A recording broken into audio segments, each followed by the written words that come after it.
So 2 years ago, I was like trying to go lower and because it was just working. But now I do tell them to strive to the actual value. I don't really tell them to go lower than it because I've seen people go lower. And then what happens is buyers come in and then they take their already lower price and they try to get it down further. So I do try, I actually aim for the actual value.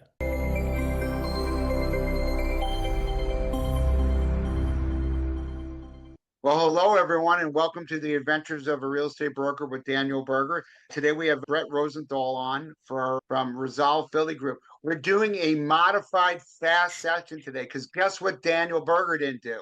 He didn't turn on the record button. So we had a great talk that we went over everything, and guess what? I didn't record it.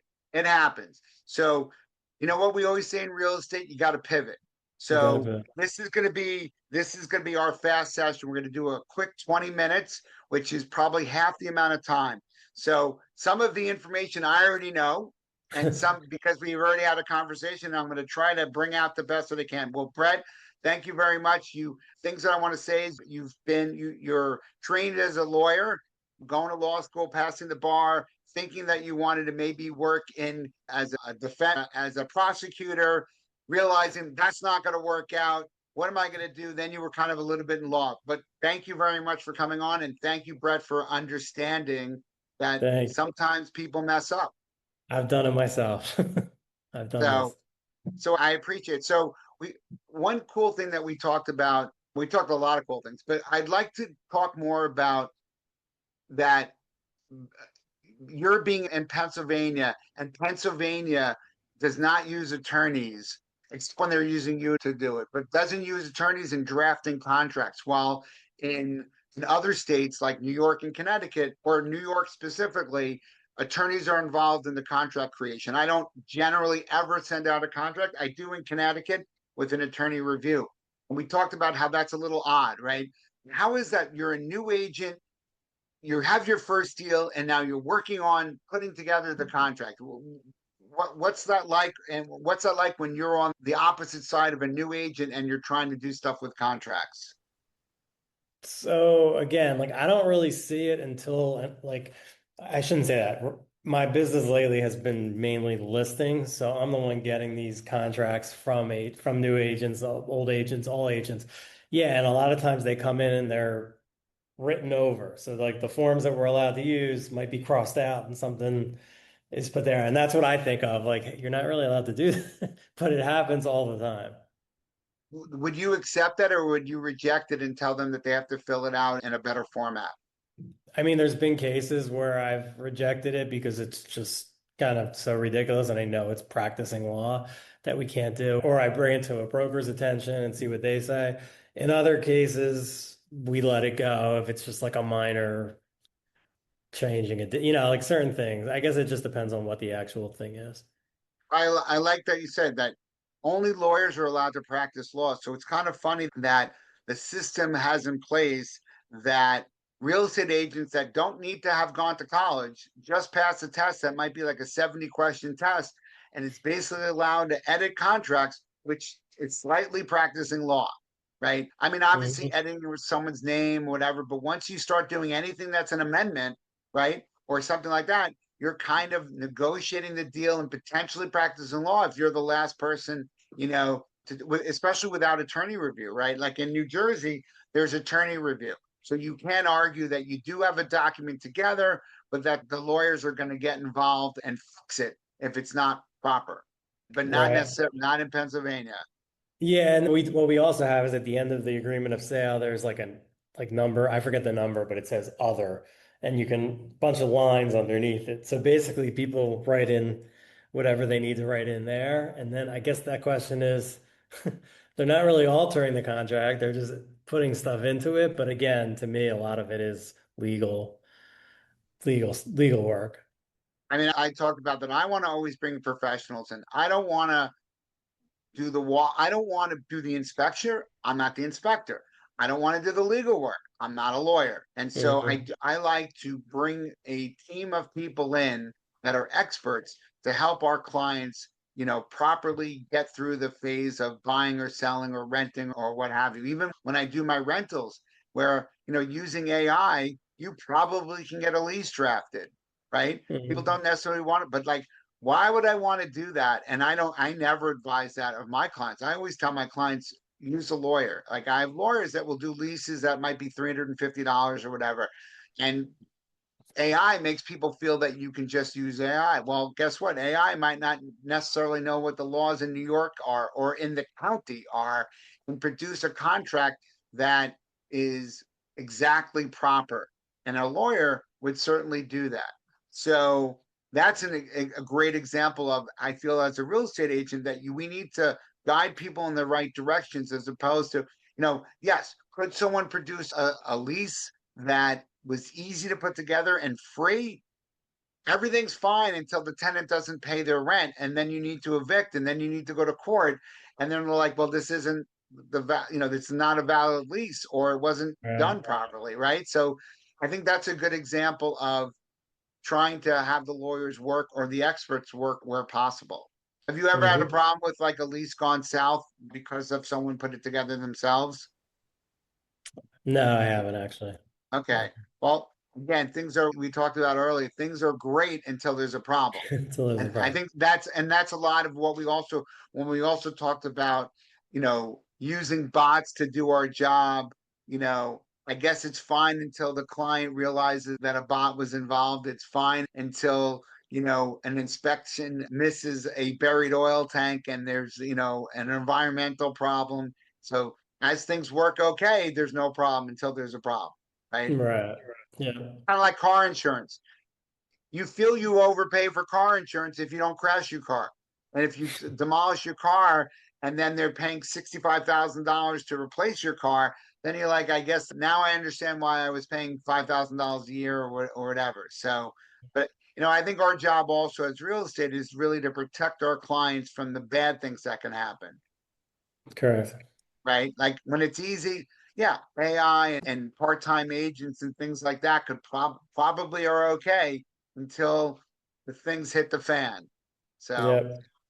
we talked a little bit also about the market and what's going on in today's world with technology, with interest rates. Give us a little synopsis again of where you see, you and your team and what's going on in the market today.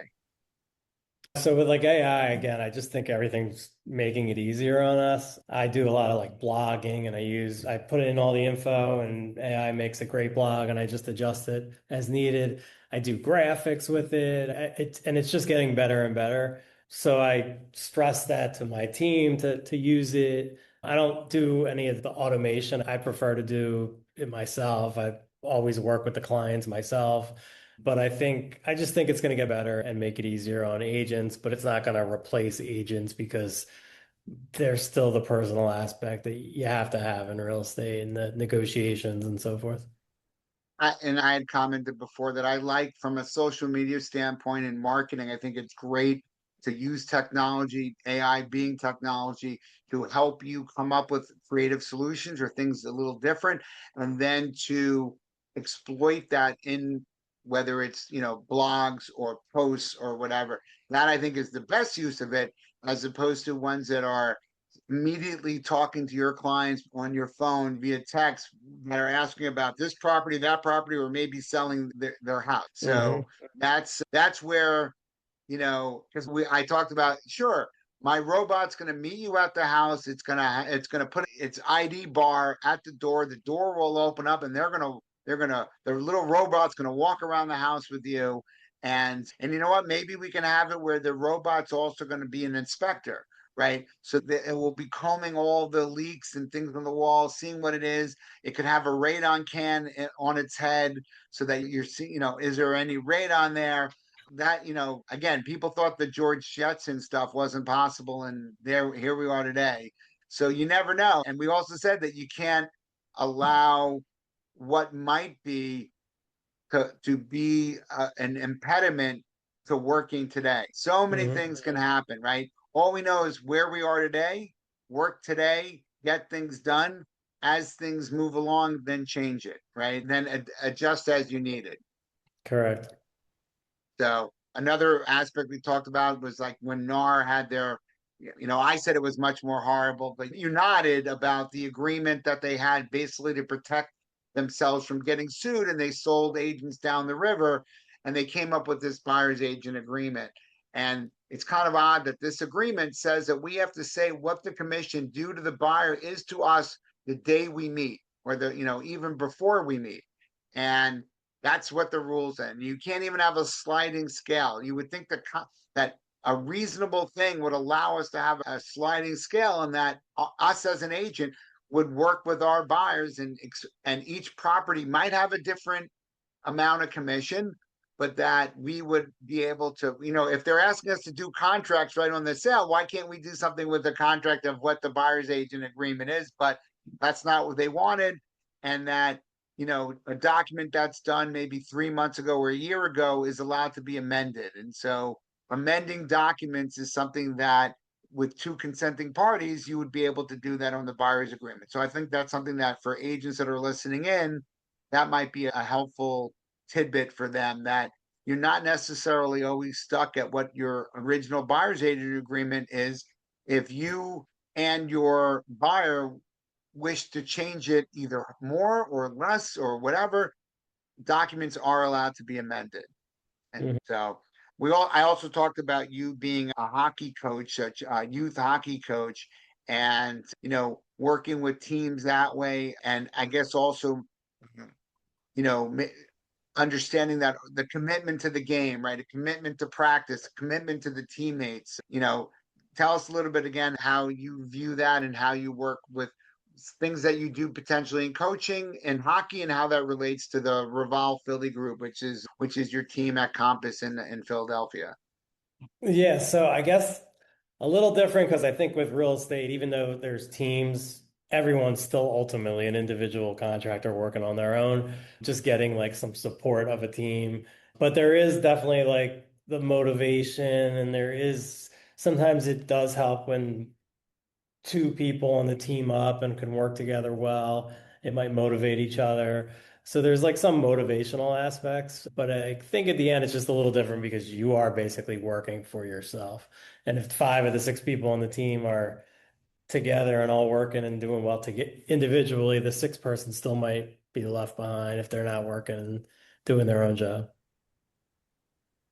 You said earlier that you do a lot of listings, probably more listings than you work with more listers, sellers than you do buyers. What's the strategy that you do for pricing when you go to someone's house? Obviously, you do pre-work. You're going to have a range in your head, but you haven't walked into the house yet. So my first question is, when do you discuss what price should be? Should it be at that first meeting in the house, or do you have to go back and do stuff? And then how do you price, in this crazy market of things going up, up, and up? How do you successfully price it? Do you try to pick your pricing yourself, or is it more working as a team with your sellers as to pricing that makes sense? So I generally do it at the listing presentation. Like you said, I come in with a range if there's comps and then adjust it once I see the actual house. In cases where like there's no properties, anything like it anywhere near there that has sold, then sometimes I don't do it on the spot. And then when I do sit down with them, when I do think I know the price that it should be set, I do actually take their input also. I want to hear what they want to say, what they think first, but then I do ultimately push them to what I think it should sell for. And in some cases, there's negotiations, and in others, I strongly, you know, go against what they're saying and flat out tell them. But I am flexible. I do sometimes price it where they want to price it, even though I don't think they should price it there. But usually it does work out. Are you in the camp of trying to lowball price to drive up bids, or pricing it where you're trying to get full value for the home? So 2 years ago, I was like trying to go lower and because it was just working. But now I do tell them to strive to the actual value. I don't really tell them to go lower than it because I've seen people go lower. And then what happens is buyers come in and then they take their already lower price and they try to get it down further. So I actually aim for the actual value. So that's funny that actual value to me is just what one seller is willing to accept from one buyer. So that's really what the Yeah. value is. But I Yeah. understand that listen, comps are just not everything's comped, right? Not all Yeah. properties are the same in the same town. So that's the other thing. It's while you can do the mathematical exercise, there's artistry involved in right and figuring it out. I am almost never in the camp of lowballing and trying to bid it up because my view is when you price a house, you're letting people know what you think it's worth. An Mhm. example is if you're pricing it under $1 million at 999 because you really want to drive it up, then you know, others might say, well, that's what they think it's worth. And what happens when you don't get a bidding war, right? That's the problem. As Yeah. opposed to, and I have properties that are way too far in value priced. But if I work for my clients, so my job, so we do have reputations, but our clients, us doing our due diligence for our client is more important than our reputation in the sense that, listen, if it's something that's morally or just something that you can't do, then you have to walk away from it, right? So that's true. I've never found that to be the case because it is a negotiation where we do work with our client and we give them what the math says and what our feel is from being in the houses all the time, from being in working with buyers and seeing what people are going to do, and then giving that information and then having a conversation. I will say over the last 10 years, market prices have been insane and numbers that you wouldn't think you would get, you can get. And we're not selling shoes, right? Where you have to sell 1,000 of these. You're selling one of them. So Hmm. you do never know. Could be someone like they have families, their family. There's a person lives down the block, and their parents now want to move on the same block, and they don't know when the next house is going to be made available, and they have money, and so you don't know. You sometimes Yeah. get prices that you don't necessarily know about. So, but I think it's a give and take. And, days on the market used to be something that wasn't a big deal.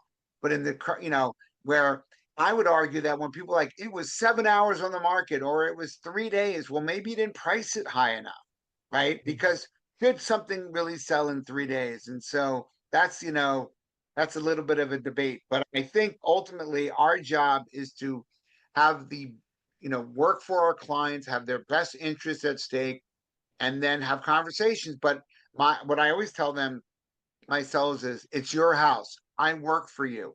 These are my suggestions, right? Just like when a doctor tells me to exercise and eat right, Hmm. I probably don't. And I keep going back to the doctor. He's like, why are you even coming to me? You're not listening to me.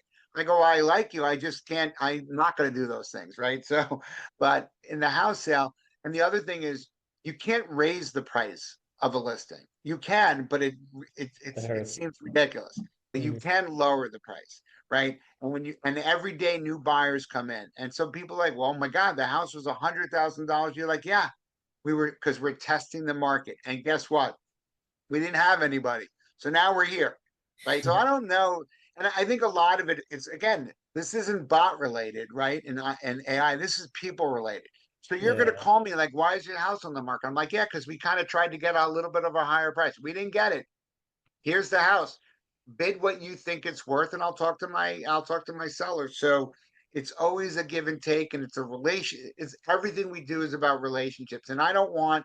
I guess I'll end on this. Is that last year somebody in Compass went to the most expensive house in my town, and they sat Hmm. down with them and they said what their commission was going to be. And I guess Compass had a minimum, and they couldn't go below the minimum. And then I was called in and it was a $3.6 million house. My minimum was different because the seller's like, well, why should I pay that just because my house is double? And I'm like, I Hmm. agree with you because you know what? When I sold the house and made the check, the bank didn't ask me what my commission rate was. They took the check and they deposited in my account. That's all that mattered. And then I ended up getting their buy, a family buy. So again, that's the beauty of independent contractors is right, is that, that's why, where we should be allowed to do what we feel is best and, you know, and not worry about there's a corporate structure of saying, Remax didn't tell me. Remax just wants their cut. So they Yeah. don't tell me what I can be. They're just like, for all deals, you got to pay me X. And I'm like, okay, I'll do that still. Yeah. So, The um, first, it's funny, the first brokerage that I was with, I had a big listing appointment. I think it was like 2.5 million. And the lady basically said, I want to hire you, but this brokerage went down to 2.25%. Can you do it? And I actually said yes. And then I found out that my brokerage didn't allow me to do it. And it was mainly because they were concerned with the older agents that had been there for a long time would have a problem with it. And yeah, so, like, to me, I was going to make a lot of money at 2.25%, and they wouldn't do it. See that, and that's where it's time to leave that brokerage, Yeah. And because then I that is did. not, that is, I would never tell my agents what they had to charge. I've Yeah. had ones that have come to me and say, this is a property that my church owns. I want to sell it. Can I do it for no money? And I said, yes, because if that's going to help them with their marketing and network to get more business, because the Mhm. church sees that, then I'm like, it is, I go, if you're going to do it, if you're going to take less money, I'll take less money, even if it's zero, right? Yeah. So for certainly for one-offs, but that's where you got to find the right place, the place that works for you. So with that, I am sorry that I didn't tape. Get a 45 something minute. This is Brett on steroids, but Brett, thank you very much for your Thank understanding. you. Thank you for coming on. Everyone, our shortened version of the adventures of a real estate broker. Until next time, thank you very much for listening in. Thank you. If today's stories opened your eyes, wait till you see what's next. Hit the video on screen to join the next adventure with Daniel Berger.